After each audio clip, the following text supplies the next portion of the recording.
terrazzo. This is another one of those scientific tests. Evidence-based. Okay? That's evidence-based design. Now guess what? There's actually science to this. Go one more. Try it with heels. Yes, thank you. One more. Okay.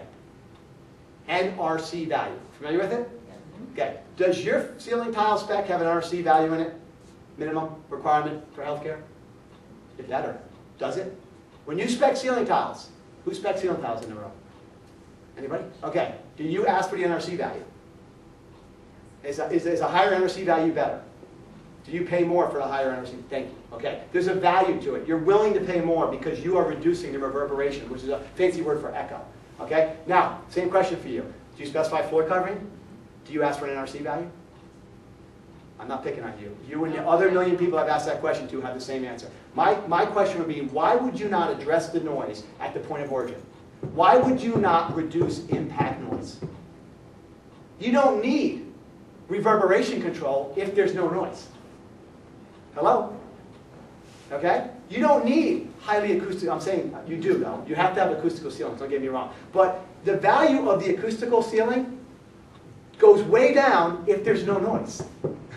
Now you're going to have other noise in a hospital, obviously. All the mechanicals, all the intercoms, all the bells and whistles and everything else that's going on. But this floor is where a ton of noise comes from. So why would you not, once again, I'm picking on VCT because it fails every test I give it. I can't help it, it just does. Okay? Rip this stuff out and put in acoustical flooring, like rubber, like cork I heard earlier, or hybrid resilient. The NRC value of hybrid resilient is 0.22. It's the highest in the floor covering industry. If you're just trying to improve acoustics, you have to look at the floor. Okay. Okay. I got 2 minutes. So glare, only because we have senior living here. You all realize glare bad, shiny not good, particularly for the elderly. When you're 65 years or older, there's this thing called macular degeneration. Okay, it's not a disease.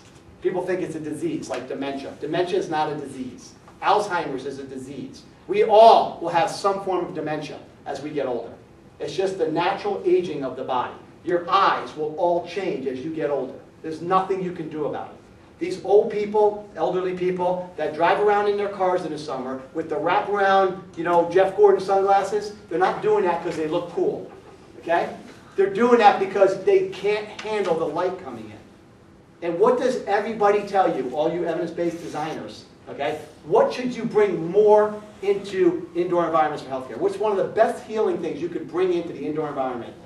Natural light. LEAP for Healthcare tells you 90% of occupied space, patient care space, needs natural daylight. The experts tell you to flood the room with light. How everybody feels better in daylight. Everybody has a better mood on a sunny day than a cloudy day. But what happens when we have floors that look like that and we introduce direct light? That is a swimming pool to a 7-year-old woman or man with macular degeneration. If you're an Alzheimer or dementia patient, look at the next one. You are not walking on that.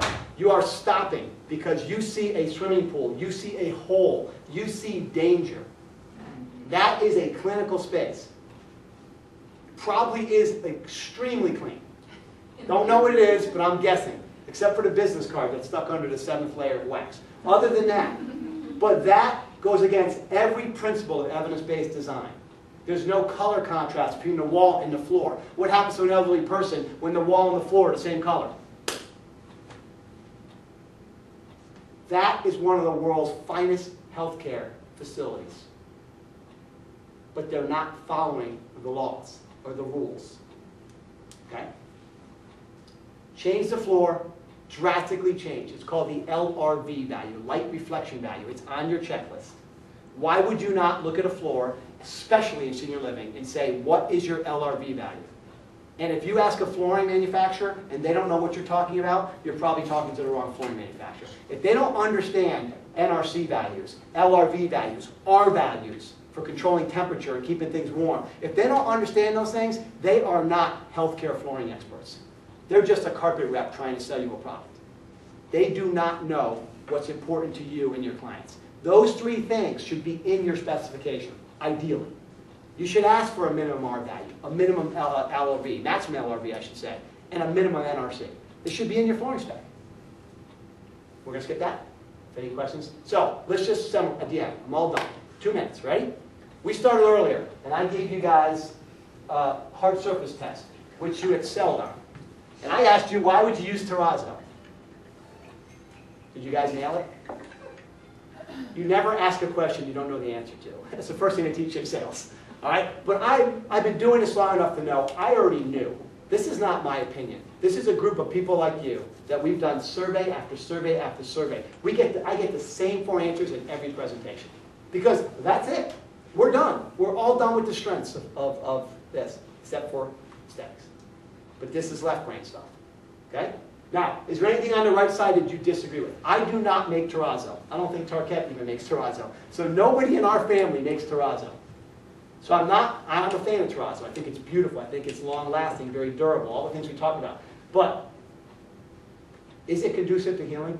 Is it safe? Is it comfortable? Is it warm? Is it soft? It's none of those. So why do we continue to use miles and miles of terrazzo? Because we need something durable and easy to clean. So you're doing a lobby of a hospital, right? Or one of your outpatient facilities or something. I have no problem with putting terrazzo in that very durable, aggressive area. But how about sinking in some soft surface flooring?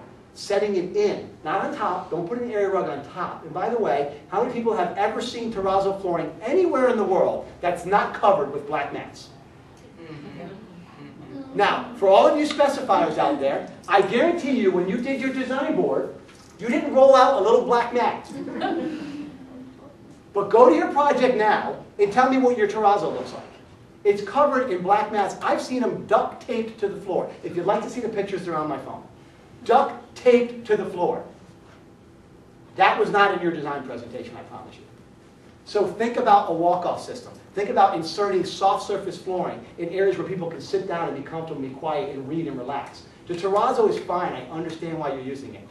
But don't cover the floor, wall to wall, miles of the stuff. You don't need it. Plus, we just found out earlier it's 20 bucks a foot. Right? Okay. So, resilient. You guys nailed them again. But once again, resilient is a great floor. But you also have to be concerned about slips and falls. You also have to be concerned about airborne contaminant matter, because the resilient floor doesn't help you. You have to be concerned about the maintenance. How many people here have specified no wax vinyl flooring for a healthcare job? Every one of you. Have any of you visited that project since it's been specified or installed? And what's on top of it? Well, not the mask, but what's on top of the floor? Wax. Wax. You specified a no wax floor like a Techno floor, a totally mature, a really good product, right? And then somebody in the basement said it needs to be shiny, because that means clean. So now they put wax on top of a no wax floor, and you're like, you're banging your head on the table, right? So I hate to say it, that's a negative of resilient flooring, because everybody waxes this stuff. Even the no wax stuff gets waxed, right? Carpet. If I told you I had a product right now that can reduce slips and falls, eliminate glare, better acoustics, warmer, more comfortable, and safer, and all those things, would you buy it? Of course you would. That's everything you want in a healthcare facility. And guess what? Only carpet can give you all of those. So why are we ripping the carpet out? We should be putting more carpet in, right? No, we're ripping the carpet out because of this. Cleanability, impermeability, and infection control trump all of that.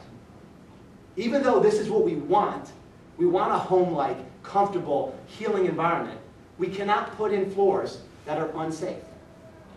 Right? Hybrid resilient.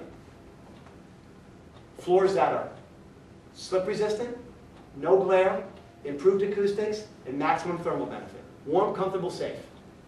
Right? Oh, and by the way, impermeable to moisture, welded seams, comfort underfoot, easily maintained, contaminants stay on the surface. It's not bulletproof. Yes, I make a floor like this, but I'm being honest with you, okay? You are going to have two areas of resistance. Well, one area that you can't even resist. You cannot put textile flooring in highly clinical space. You cannot put this in the operating room. You cannot put this in a laboratory. You cannot put this in areas where there's heavy voluminous bodily fluids and spills. All right? Now, incontinence is fine.